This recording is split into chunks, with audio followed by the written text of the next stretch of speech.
Thank you so much for joining. Shout out to all of you. So excited for the guest today.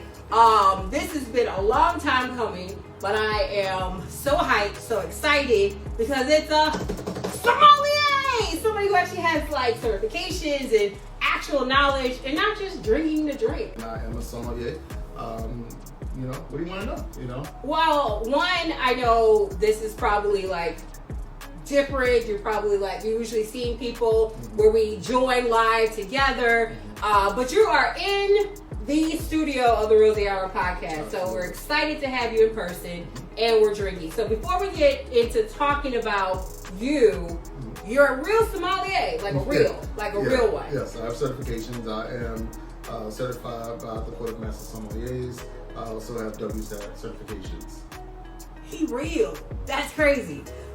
So with that, we're drinking things tonight. So you can actually tell us what we're drinking and what that means. Well, I mean, this is pretty simple. It's a rosé. It's basically, fruit style rosé. Pretty good. I like it. I enjoy it. It has nice breadiness, nice yeastiness, some wonderful, wonderful notes. Just those fresh fruits, those ripe strawberries, things like that. Drinks well. I wouldn't need to pair it with anything. If I did pair it with something, like I said, I believe you're a vegetarian, correct? Yes. So for the vegetarians, it's going to be those nice, clean vegetables. But for those who do enjoy a little bit of the meat, I guess you call us carnivores or whatever, it's going to be wonderful for salmon. If you want some fruit with it, it'll be amazing with strawberries and cream, which I actually just discovered a new type of whipped cream, which was brown sugar whipped cream. And it's just has nice acidity to it, very fine bubbles. It's something I enjoy. Absolutely. How do you feel about it? I like it. It's delicious, nutritious, and it's a good rosé. I mean, a good rosé goes a long way with me, so I'm here for it. So cheers to that. And then also, we have another one that we're going to be drinking too. So did you want to talk about this one too? Yeah, we'll get to it, but this one's just an Italian DLC rosé. As far as the grape, I believe this is actually Pinot Grigio, which is one of the rare things because Pinot Grigio is normally white grapes. So a lot of people are like, wait a minute, how do you get rosé from white grapes? That's a whole different ball game, different story. Too much to really get into today. But it's mostly Pinot Grigio. I believe it has one more grape in that, but that'll come to me eventually. I can't remember what it is. Okay, so we're going to get into these wines, these amazing rosés. But first, more about Danny, Dan the man right here, who is here live and in person this festive season. So, Dan, Sure. You are from DC. I am. Born and raised. Yeah, more than born and raised. I am generational, so I'm 5 generations deep in DC, so this is home. I love it. I thought about leaving, but I can't get myself to leave. I'm part of the original, what we call Chocolate City crew, which means that it was when, it was looking a little more like you and I. It's a little different now. But, old school chocolate, Marion Berry chocolate. Before Marion Berry. Okay. Before Marion Berry, like I said, my grandmother literally still goes to church right here, on the corner. And she grew up probably 3 or 4 blocks away from here. Wow. With the well-known Marvin Gaye, who was one of her best friends back then. Wow. Yeah. Okay. And so, from DC on the playground where you spend most of your days, all of those things, and then here you are now, an amazing sommelier, which is not something that many of us know about, like people of color. We think sommelier, and I think even like the joke was on that Netflix movie that came out, was talking about sommeliers. We're like, Somalians, right? From the country. Yeah. People are like, you want to be a sommelier? How do you want to be a pirate? Yeah. So how did you find out and become a sommelier? What was your journey, and how did you come to this realization that this is what you wanted to do? Sure, absolutely. So my journey, starts a little sad, so we're going to hit that and move on. We're going to take a sip, to it. And so let me get my sip in first. So my wine journey actually started in the dating world. I was dating a young lady, and she lived in Manassas, Virginia. I know you're not from here, so I don't know. I know where Manassas, but to those, because I see some of my Chicago people on there, like Magnificent Mill, she's in Chicago, so Manassas, Virginia is far for us. That's like Wisconsin. Yeah. So I guess that feels like Wisconsin to me too, believe me. So she was from Manassas, Virginia, and excuse me, I had a friend who unfortunately was a victim of gun violence. And, you know, I was very close to him, and I used to be involved in other things at one point in life. Luckily, I'm not involved in those things no more. We all had a life. So, and what happened was, you know, we were trying to meet, but we could never meet up at all because I'm not driving 45 minutes, you know. So, I lost a friend, and she called me. She's like, well, you want to come out here and, you know, just relax? And I'm like, whatever, I like to drive. So I was like, all right, well, let me go on this drive. And I said, all right, I go to Manassas. So I get to Manassas. When I get there, she's like, well, what do you want to do? I'm like, I don't know, it's Manassas. Like, there's nothing to do. And this is the old Manassas, so you're talking about a road and like 3 stores, you know? We go to Target. Yeah, I don't even think there was a Target there, but they did have a Walmart. You know, so, and I'm sitting there, and she's like, well, you want to go to dinner? I'm like, nope, you know? Oh, well, you want to go to a movie? Something I still can't stand to this day. I'm just not one of the people who like movies. Listen, I like movies, but I don't like what happens in the theaters, you know? You need to go to an iPic, but anyway. I've been there too, same thing. But it's like, so what ended up happening was she asked me, she said, you want to go to a vineyard? And I remember exactly what I said. I said, a what? And she said, a vineyard. I said, what is a vineyard? She said, a winery. I said, what you mean? Like, she said, I promise you'll like it. And I'm from, you know, we were drinking Hennessy. You know, that's what we drink. On a good day, you may get some tequila, you know, and it was like, all right, well, and that's people in theory, I guess you could say Hennessy is a style of wine, but that's a different story. Yeah. But, you know, so I said, sure, whatever, you know, and mind you, I already drove 45 minutes. So I get out there, and then we're in the car, we're driving, and this is before Waze and all those other companies. So I believe it was MapQuest, and I remember looking like that must be a mistake. It's an hour, you know? So we've been in the car for an hour, again. Literally an hour. Yeah. Now mind you, I'm a city boy. So when I start seeing dirt roads and trees and highways with single digits. Yeah, you know, I'm sitting there and I'm just like, wait a minute, this ain't right. What's about to happen? Was, you know, what was she taking me to? You know, and then all of a sudden I felt this unbelievable sense of calm come over me, and I realized that there were just these unbelievably like views, these mountain views, these valley views. When we got to the winery, and when we got to the winery. Of course, I felt unbelievably out of place. The first thing I noticed, there were not people who looked like us there. And where I'm from, you don't go around us. You know, you stay away. And it's just like, all right, wait a minute, I'm out of place. Why are we here? I'm not comfortable. Let's go. Oh, we'll try this, everything. You know, and of course, she grew up in an environment where she had that exposure. So the first wine I ever tried in my life, I believe, was a Virginia Cab Sauv, which, you know, I mean, that's not my preference. Cab Franc for sure, but not a Cab Sauv. And I didn't like it. I was like, I'm not drinking this. This is nasty. My exact words were, this is nasty. And I remember the lady behind the bar looking at me like, what do you mean this is nasty? This is the best wine ever. You know? So then I tried a Chardonnay. And when I tried the Chardonnay, I was like, okay, this is better. And then I remember they had a port. You know, not Taylor Port. No, definitely not Taylor Port. Don't be like me. Yeah. Not Taylor Port. Yeah. So I remember they had a port, and because I was used to things that were high in alcohol or sweeter things, I remember it really being something I loved and enjoyed. I was like, whoa, this is amazing. So I'm not realizing at this time the ABV, alcohol by volume, that is in a port wine or port style wine, because it's America, so let's get it straight, not port style. And I done had maybe a glass and a half, and all of a sudden I'm like, wait a minute, what's going on? I'm feeling this, you know? Anyway, you know, I loosened up, I enjoyed, you know, and it was just like I said, this peace of serenity, like this zen that came over me. And then we broke up. you know. So you're like, no, the sin, the wine. Yeah. So I went back out to the winery by myself, and I was like, all right. I went there and I realized I had no idea of what to do. I didn't know how to order wine. I didn't know what the varietals were versus a brand name. I didn't know what ABV meant. I had no idea about it. So of course, I'm that person who gets really curious about stuff. And I literally said, all right, well, let me figure out what else is happening here. So I started doing some research on my own. And then I tried to get some friends to come out with me to the winery. Right.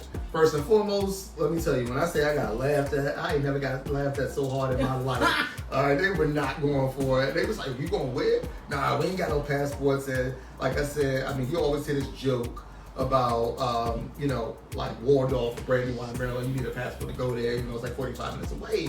So they was like, nah, man, it's like a day trip. Like, yeah. So, people gave me a hard time about it. And what ended up happening in that situation was nobody would come.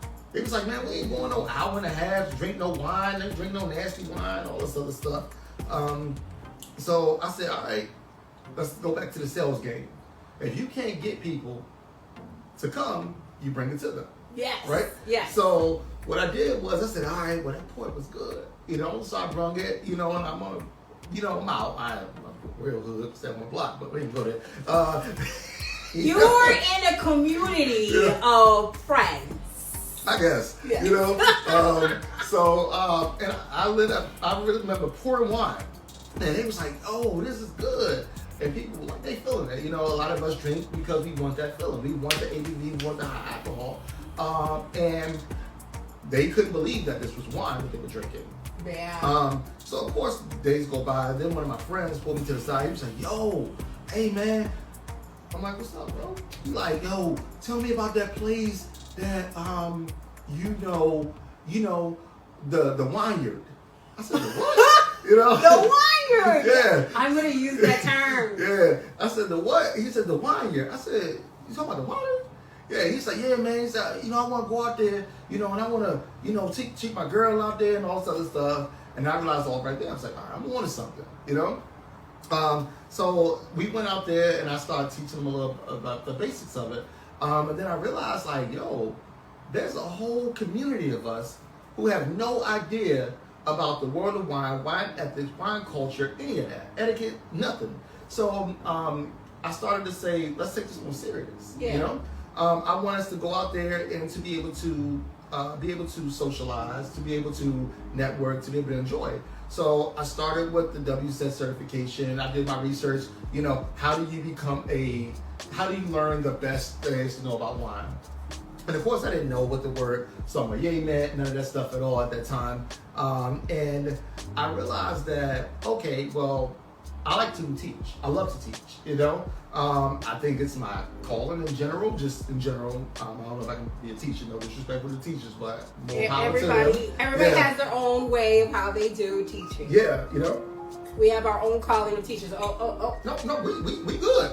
Oh my gosh, can y'all help me please? Continue your story. I'm pouring. Her glass is about a tenth of full of mine. No, because we have another bottle to go as we're hearing the lifestyle of a sommelier. Okay. Go on. So, so I ended up getting the certification. I started with WSET, went up to a couple levels with that, and then I realized that I love just helping people. So I figured out the difference between the CMS or the Court of Master Somms versus WSET, which is Wine, Spirits, and Education training. Excuse me. And I said, all right, well, let's learn the service part about it. And once I learned it, it had two functions. One, I knew having the certification, no one can sit there who come from different cultures and challenge me on it, Right. So that was the first thing. But then the second thing is, even in our own culture, we get people want to validate things.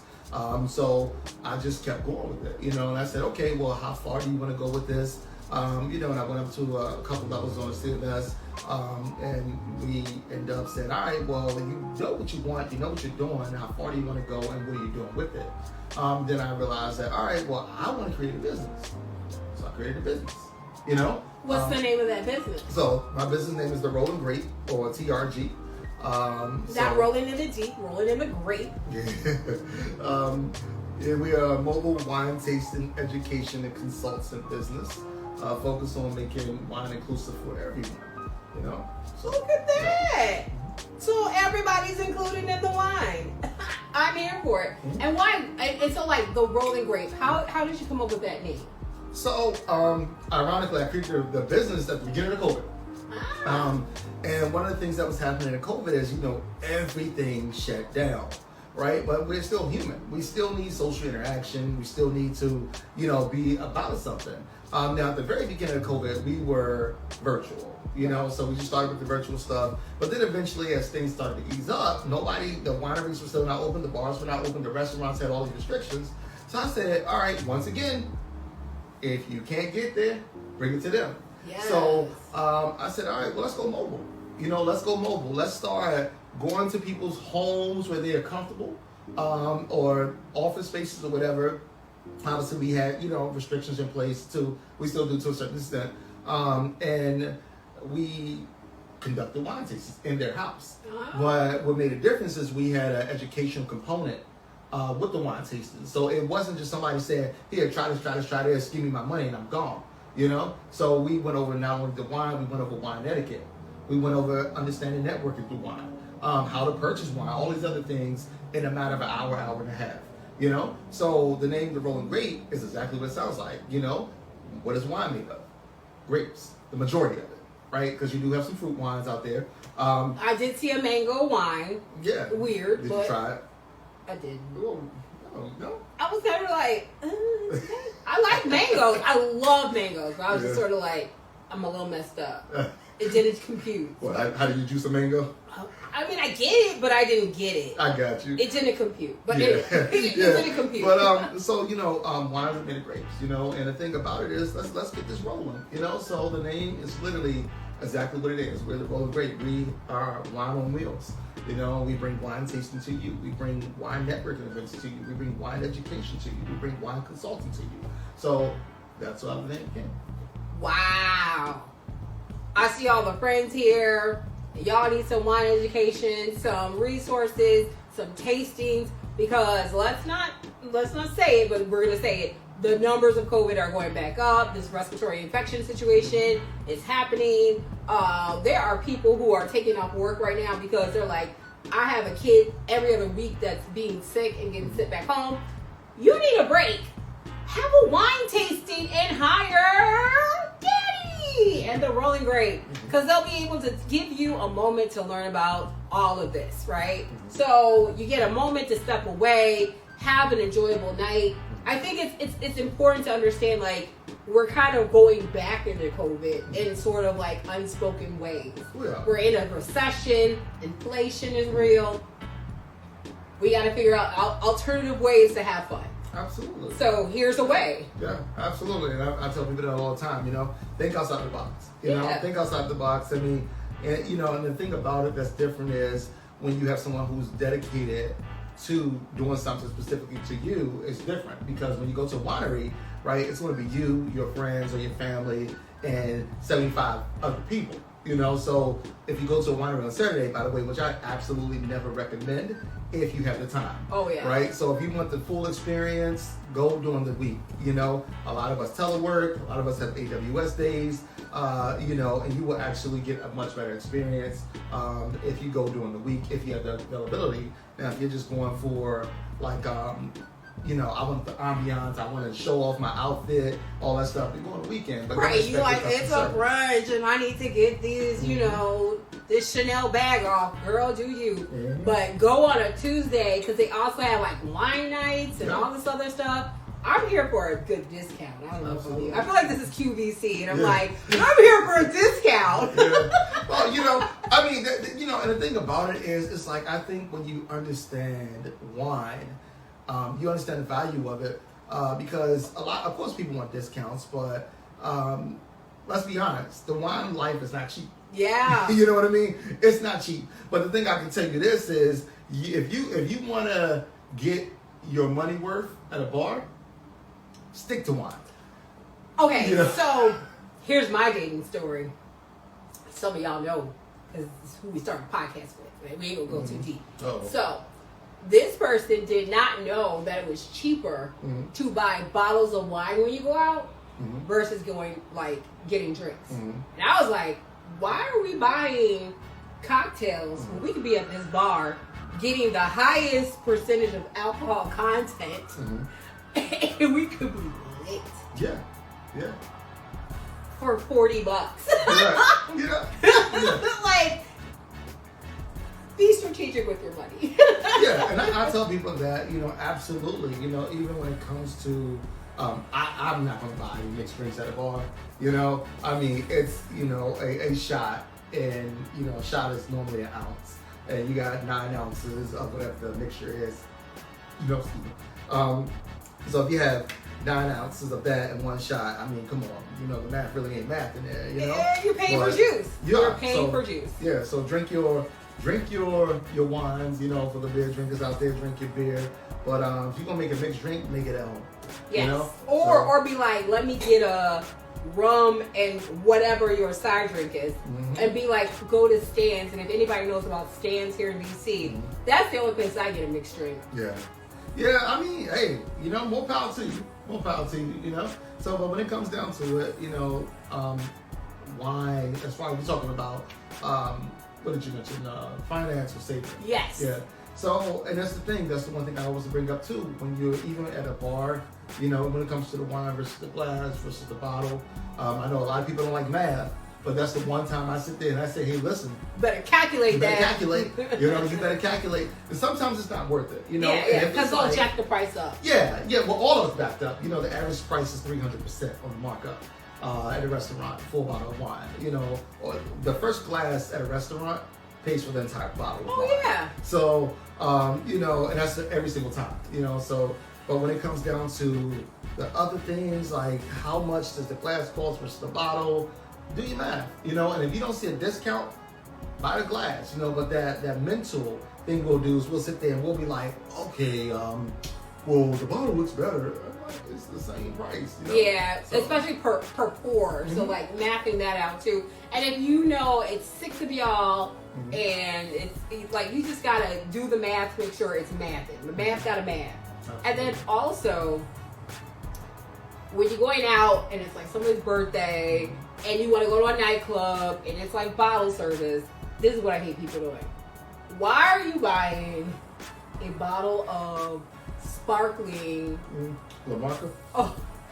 I mean, I ain't trying to throw nobody in the bus, but yeah, you got LaMarca and a champagne bucket. It's $12.95 at Trader Joe's, right?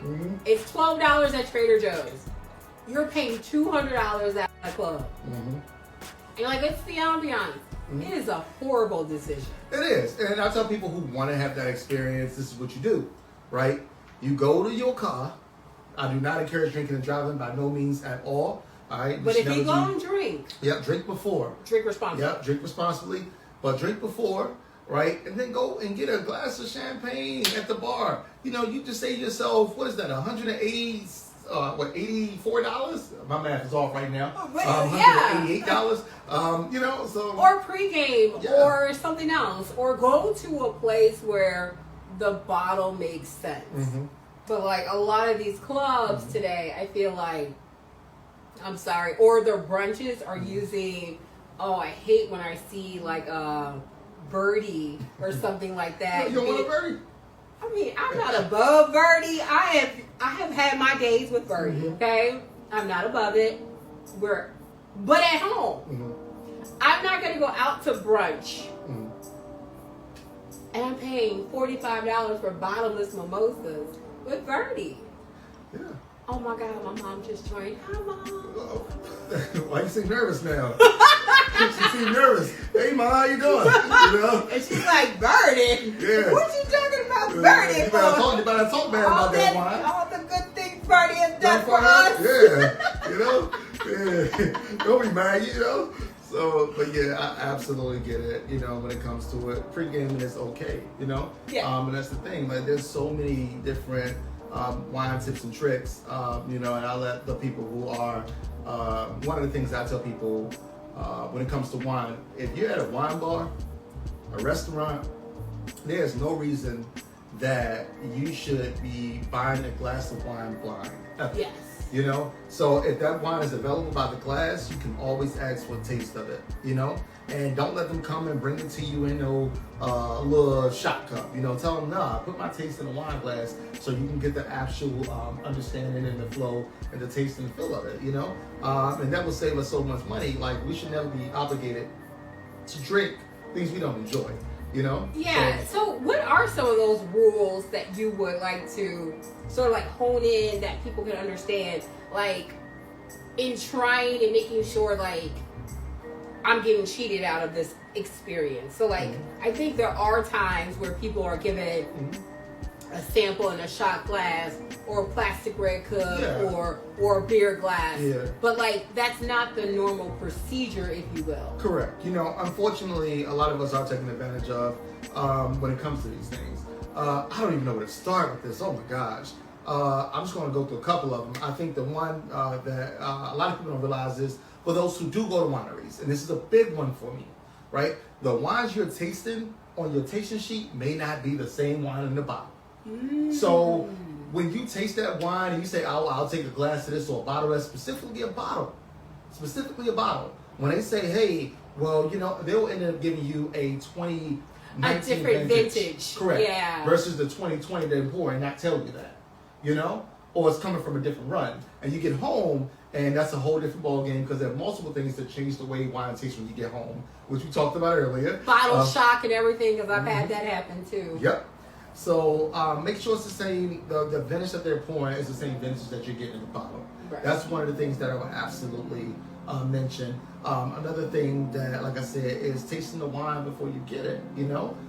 One of the things I tell people, and this is a secret, a lot of people don't know, if you want to fill the wine, you start with your sparkling wine. There's a reason that restaurants and wineries give you a sparkling wine first. Basically, it allows the bloodstream to absorb more of the other wine quicker, which means you're gonna fill it a lot faster. Okay. So always start with your sparkling wine if you are in there to drink. I learned that today. I did not know that. I thought that you were supposed to start with your white, then go to the dark side, and then get into the sparkling, and then to your champagne. Yeah. Did not know that. Yeah, it just depends, you know. Like if you but I tell you, if you are straight someone, one of the things I've always noticed with the ladies is, oh, my man won't drink with me. My man will not drink wine with me. That's not someone you want to date, ladies. I'm not a lady, so I have nothing to say about that. I'll say it, cause you know. But for the man, because you know, you can't just throw us all under the bus, you know. All of you, all men. I'll say it. My mom is here. She will confirm it, and she doesn't drink. If you do something and he don't do it, that's not for you. But even if he did, she doesn't know how to do comments. So she would comment. She gonna call you. She probably sent you a text message. She probably will. Don't put me in this. Yeah, I know, right? She wanna know why how she get involved in this. She's like, are you true? I know, right? One of the things I say is give that man a port. Give that man a port style wine. Okay, but you doing it? I'm telling you. Oh, okay, you know? okay. And you are a man. Okay. I'll let you go. I'll let you go. Okay.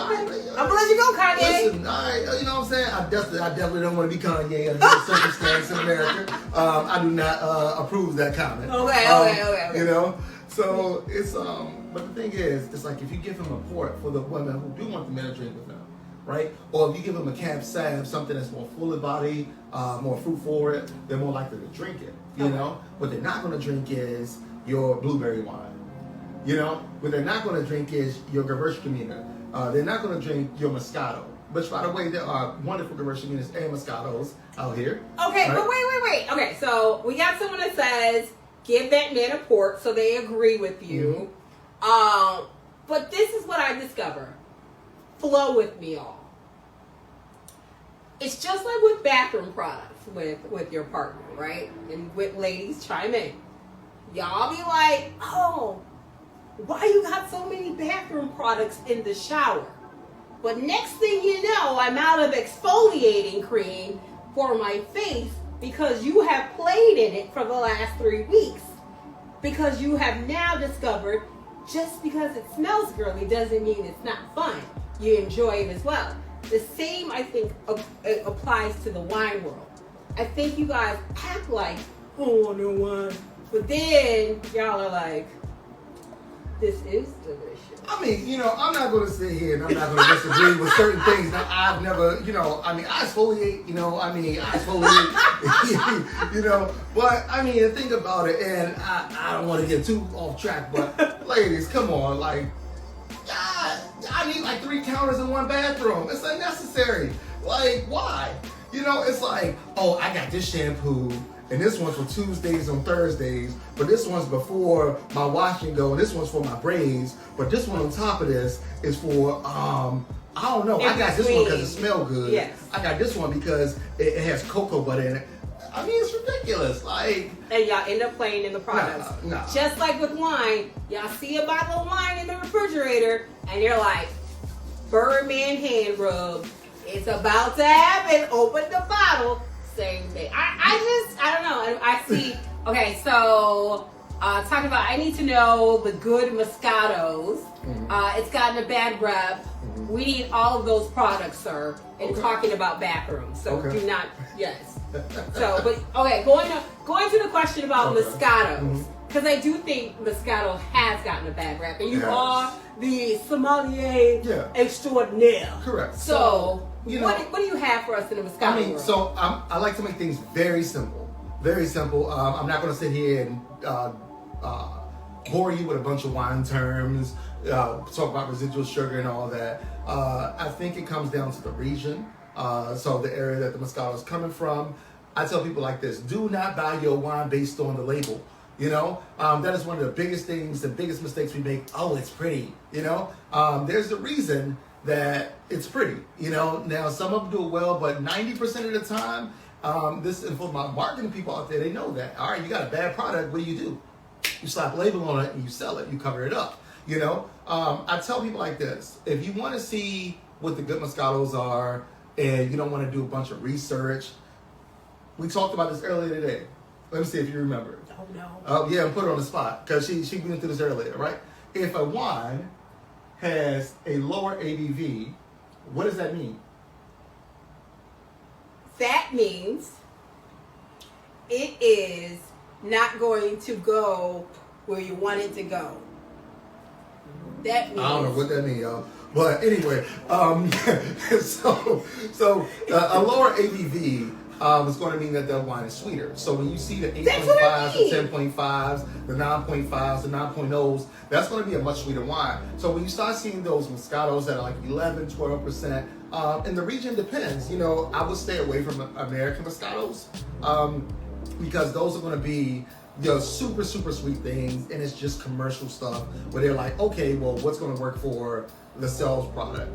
So look for things to have a higher ABV, alcohol by volume, for those who don't know what that means. And that's the first step. Like I said, I'm not going to get into all this stuff about the region, all this other stuff. I will, you can feel free to, message me directly for that. But here, I'm not going to get into that because it's very complex. It's extremely complex. So how do they follow you? Let's just throw that out there. It's pretty simple. I'm the Black Sommelier.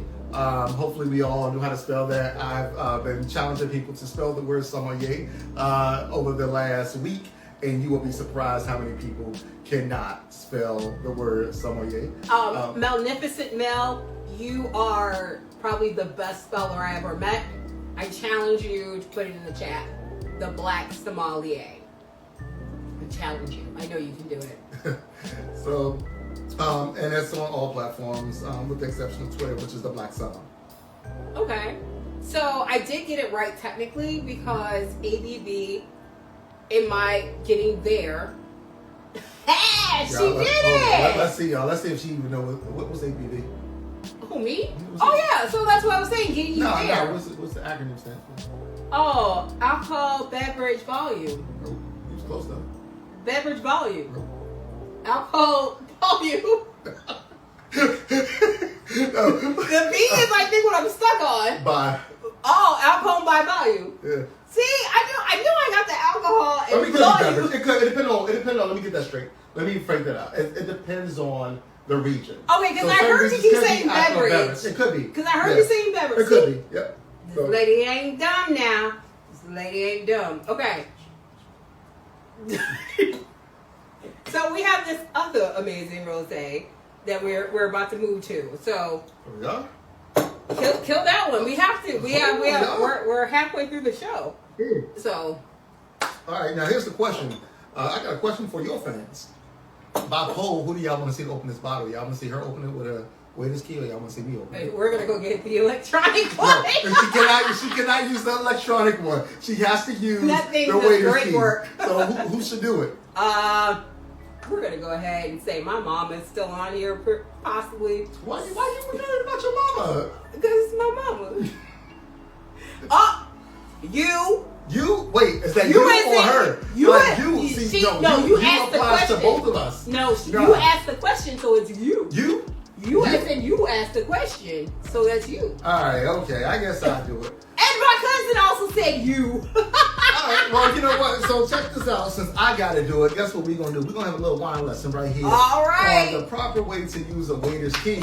Because a lot of people are intimidated by this little device here. So obviously I try to put the pink out here to match the... I see the whole decor. It's a little pinky.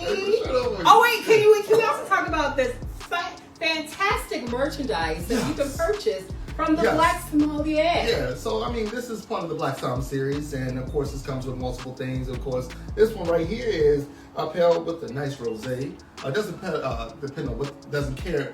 Let me get this straight. Hold on. Listen, the alcohol, the ABV in the last one. It's not. It doesn't matter what type of wine it is or rosé it is, but you know, we can all pair with something. So it comes in multiple colors, different colorways, different sizes, everything. Women and men. You know, what do you pair well with?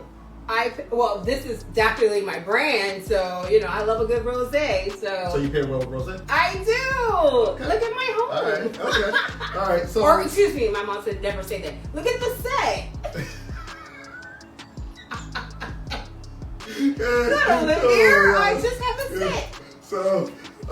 So yeah, but a lot of people tend to be intimidated by this. This is what we call the waiter's key. And the reason I recommend this is because it's much easier to use than the electric ones. You don't have to worry about the batteries dying. Once again, you don't have to worry about the batteries dying. It's electronic. I just put it on the charger. What if your power went out? How would you drink wine? It's always on the charger, so it's gonna be fully charged. But what if your power went out and you wasn't home? How would you drink wine? It's always charged, so it's still on the charger all the time. But what if you were not home for 2 days? It's still charged up because it's always on the charger. What if the power went out? Listen, open the key. I mean, all right. Use the key. So basically, this is a pretty simple solution. So we have basically 3 or 4 parts to this.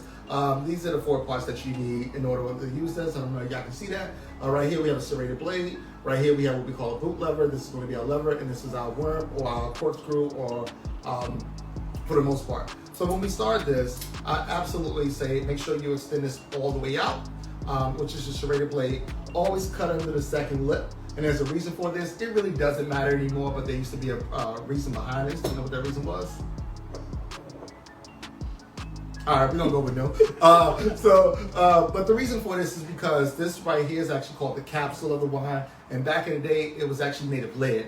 So obviously, you didn't want to get lead in your wine, but also it creates a better presentation. And on top of it creating a better presentation, it's a you don't have to worry about foil falling into your wine. So the first thing we're going to do is we're going to take our blade, we're going to that second level, that second lip, excuse me. I would call it a level. Or layer. You know? So, and for those who can't do this, it is absolutely fine to take this, put it on a table, and turn it. You know? This is not anybody's restaurant. This is just so we know how to do this in general. It's like a can opener. Yep. And then we're going to take this and we're going to strike up. And once you strike up, if you get it right, you see it comes off clean in one swoop. After that, we're going to take our worm out. And we're going to hold our bottle firmly with your non-dominant hand. We're going to place our worm directly in the center. And we're going to turn this approximately 6 times. They're not full turns, they're like half turns.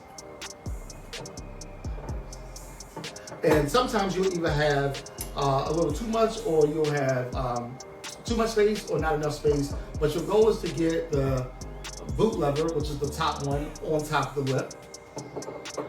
and then we're going to pour this up. This is one of those tricky bottles. I remember this. This is tough. And then we're going to go down to the second boot lever. And you have to hold this part right here because there's a joint, and if you don't hold it, it's going to bend on you. And we pull it straight up. Now, that pop sound should not have happened. Please forgive me for those who do know that. But like I said, this is at home, so who cares? I like the pop sound. That lets me know dinner is ready. But as you see, it's very clean. And then we're going to go ahead and pour our wine. And I have my cup prepared, which is usually what my role is in life, having my cup prepared. And then, okay, so could you take people through a quick tasting of when they like get their sip of a new bottle of wine? Because you like did this thing, and I was like, hey, I've seen people do that. I don't do that. Oh, you're talking about the slurping. Yeah. Okay, so basically, whenever you hear that noise, what is it? Why do sounds do it? Basically, what we're doing is we are creating oxygen in our mouths, or we're aerating. Aerating is exactly what it sounds like. It's normally done with red wines. I absolutely recommend it with some rosés or heavier white wines like Chardonnay. Basically, those are what we call decanters. So decanters are a large vessel that has a surface that you are, or a surface area that allows air to get into the wine. So me just slurping like that, basically it's just a, how do I say this in a nice way? Trying to get more air into the wine that's in my mouth. To aerate it, to like create aeration. There it is. So yeah, and that's why that's done for the most part. But when it comes to wine tasting, I tell people we often make a critical error, a critical mistake. We taste wine one sip and say, I don't like it. It is not possible to figure out if you like something in one sip. And the reason is because we have an unbelievable amount of taste buds and points on our tongue. So your first sip is not going to taste like your second sip. Your second sip is not going to taste like your third sip. The other thing that's going to make a difference is, like I said, this is my pet peeve. And I'm sorry, I have to take a break on this. Oh, let's do it. All right. Cracks knuckles. If you can buy a bottle of wine, please spend money on your glassware. Do it. Your red cups, they're good, but I promise you it's affecting your wine quality. I promise you it's affecting your wine quality. And it's also one of the reasons, like I mentioned earlier, why a lot of times we'll get wine at a restaurant, then we'll buy the same bottle at home, and ask, why does it taste dramatically different? The reason is because of our glassware and our temperature. Temperature's a different ball game. For the real wine drinkers out there, I will tell you, you spent enough money to purchase a wine fridge. You can buy one for about $300. It is one of the best investments you will ever make as far as your wine in general. But as far as the sipping process, I'm still working on this sparkling wine. Yeah. I mean, oh, you could have killed that. All right. We act like we were at a winery and have a spit cup. Yeah. So, watch how he, I feel like I'm in a golf match. Golf match. So watch how he does the tasting as a sommelier versus how Renee just grabs her glass and takes a gulp. Unfortunately, we do have one big problem right here, but we're going to work around that problem. The first problem we have is it's very important when you're tasting wine to be able to see the wine. All right. So I'm trying to black vines. I got you, and I appreciate it. Thank you. But when you're doing a proper wine tasting, one of the things, the first thing you look at is sight. So the color of wine can tell you so much about a wine, and this is also another tip. So if you see a wine, specifically a white wine, it's really dark in color, and you don't like wines that have been aged in oak or anything like that, you can almost guarantee that's an oak aged wine if it's a darker color white wine. You will see this a lot with Chardonnay for the most part, but you can also see it with red wines, but it's a little different with red wines. Red wines, we talk about the depth of the hue of the wine. You know, then we get into the tiers and all of that other stuff. But the first thing we do is we look at the wine. Looking at wine can tell you so much about it. It can tell you where it comes from, how it's been aged, and this takes practice. Don't think you're gonna go to a wine bar tomorrow and be like, well, that wine is a 2017 from Napa Valley. You know, there's a lot of study and sidebar for those who are in the realm of wanting to become a som. You know, understand what you're signing up for. You know, it is a very, very, very challenging thing, and it is a full-time job. So if you got a full-time job, you're gonna have a second one.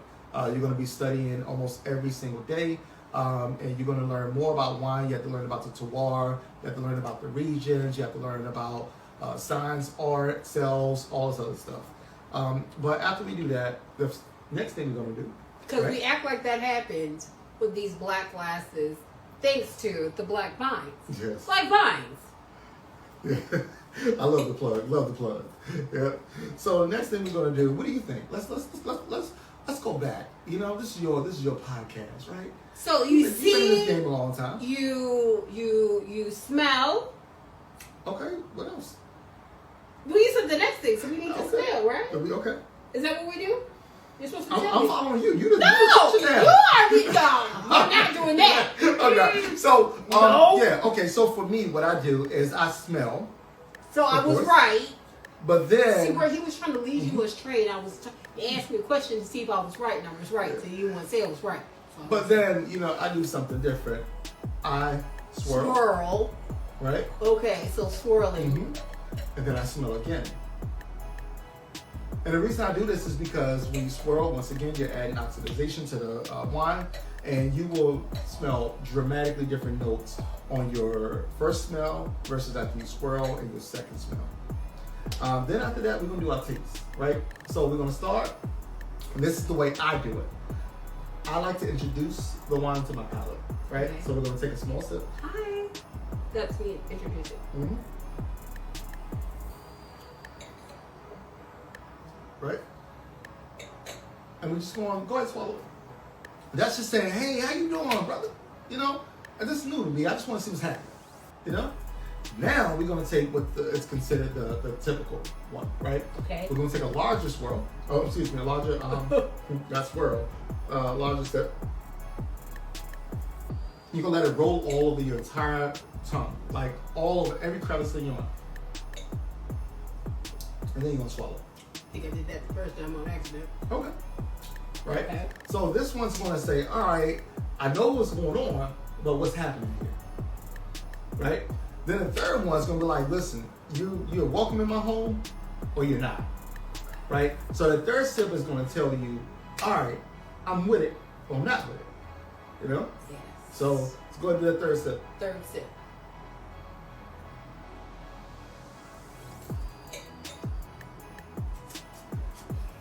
All right?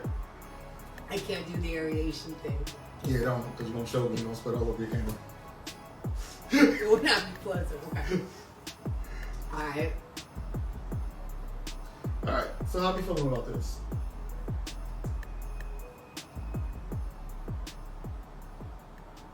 And remember, wine is subjective. That's one thing I tell people. It doesn't matter if you're a som or a regular person. Nobody's going to like the same thing, you know, at all. No one's going to like it. You know, people are going to like sweet wines. People are going to like dry wines. People are going to like acidic wines. There's going to be things that people like. Never tell someone what you like, or never let someone tell you what you like.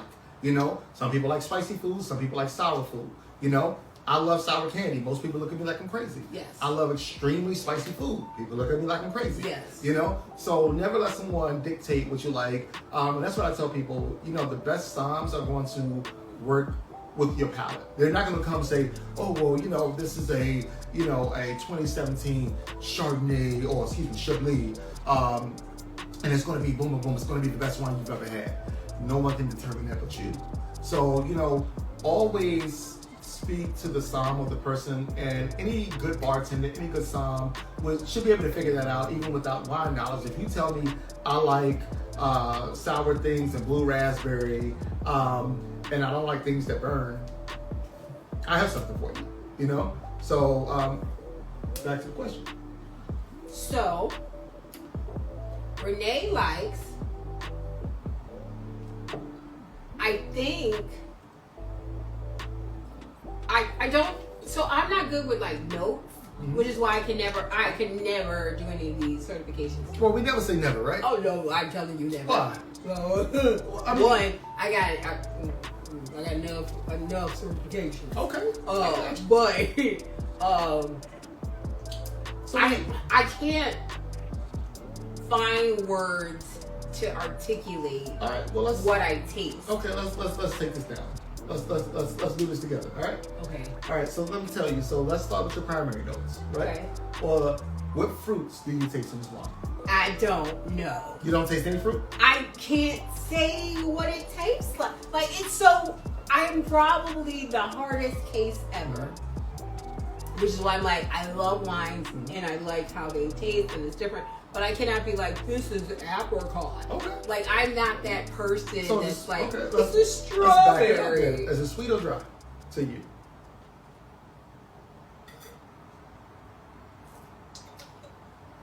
To me, it's dry. Okay. Is it a dry? So that's one of the things in the world. 90% of the wines in the world are dry. 90%. So is it though? Yeah, this is absolutely a dry wine. Okay. So look, congratulations, you got something going on. All right, my taste buds are not. Right? I don't have COVID. Thank you. I'm not. You're right. So, but I mean, the thing about it is, defining a palate is not an easy thing to do. It's not something you find overnight. The one thing I tell people, for those who do want to do this, is go to the store, and I do this to this day. Go to the store, buy some fruit, some of them you probably never had before, and sit there with a bottle of wine. Read the label, or go out there and say, Google it, or whatever it is, for those who use Vivino, whatever, and take that bottle of wine with the fruit that you just bought and say, okay, well, it's supposed to have notes of this, and look at the primary notes, or the top notes, and then try to compare them. This will help you absolutely develop and refine your palate. Let's do it like mom. Okay. Yeah. So this will help you develop and refine your palate, and you will be able to taste the strawberry notes. You'll be able to taste the cotton candy. And like in this, I taste strawberry. I taste cotton candy. Taste cotton candy. It's pink cotton candy. You very explicit like pink. This is why you a sommelier. Yeah. This is why I'm a lot So, of years. I mean, what else we got going on here?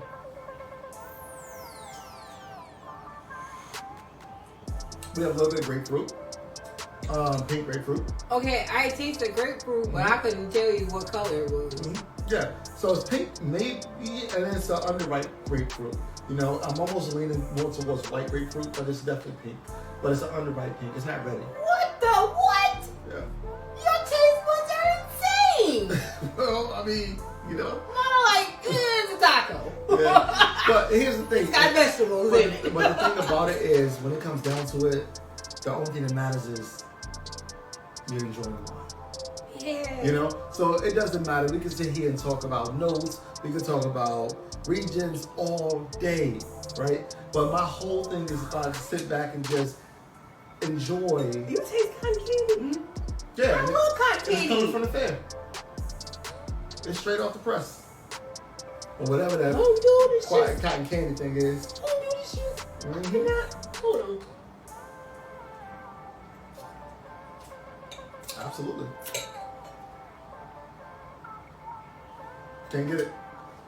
Yeah. I love cotton So on candy. the back end, right? So remember we talked about earlier before we got on, we talked about what is acidic, right? Yeah. And acidic, to understand if a wine is acidic, the thing you do is you take a sip of that wine. So for those of that who are out there drinking, hopefully most of you have some wine in your hand. Some wine in your cup. Yeah. I know Everett Wines does because they got their own company. Yeah. You better have some of your own stuff. You drink your own supply. And if you want to see if the wine's acidic, what you do is you sit there, you take a sip of it, and don't do anything. Just see how much salivation comes to the forefront. I gotta take my Invisalign out with it. Because I'm all daylight. And the more acidic the wine, the more salivation there will be. You know? So it's like that will help you understand acidity so much better, you know? I guess. Okay, pull me a little more. I am really trying to get this cotton candy, y'all. Okay.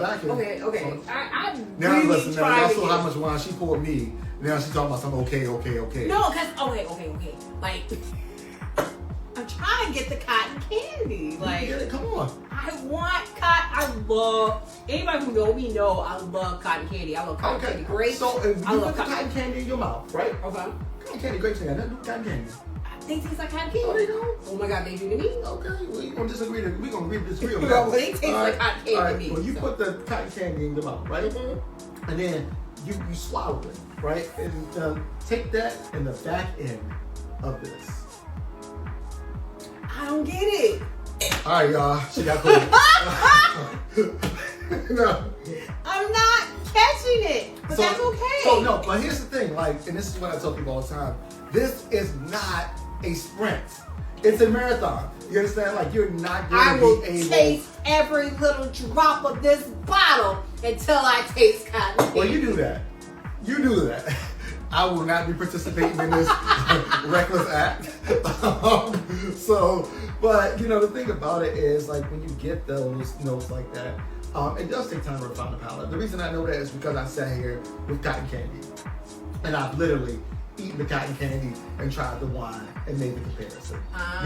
So the same thing with every other note, if it's strawberries, if it's coffee, even now some of them I'm not going to because some of the wine descriptions are absolutely weird. Dirt. Yeah. Blood. Yeah. Well, I've seen stuff. I'm like, not drinking this. Yeah. Thank you. So yeah, but yeah. So when it comes to the process of going through the wine, is like I said, it's all about what you enjoy, what you love. Never let anyone tell you your wine is nasty. It's nasty to you. It's not nasty to me. Yeah. Everybody has a different palate. Everybody has a different palate, and like I said, I believe in diversity for all, and even when it comes to wine, I still believe in diversity of wine, so. Well, and that makes sense with the Rolling Grape and what you're doing and how you're making sure sort of the wine education is being brought to all communities for people to learn and thrive, which is so amazing and why we're here today. Mm-hmm. So what can people look forward to in 2023 with you? Sure. There's a couple things. Of course, the merchandise is new, so we're starting people are talking about this sweater. Yeah. So, and the reason is because, obviously, elephant in the room, my name is the Black Sommelier, or the Black Sommelier, if you want to be phonetically correct.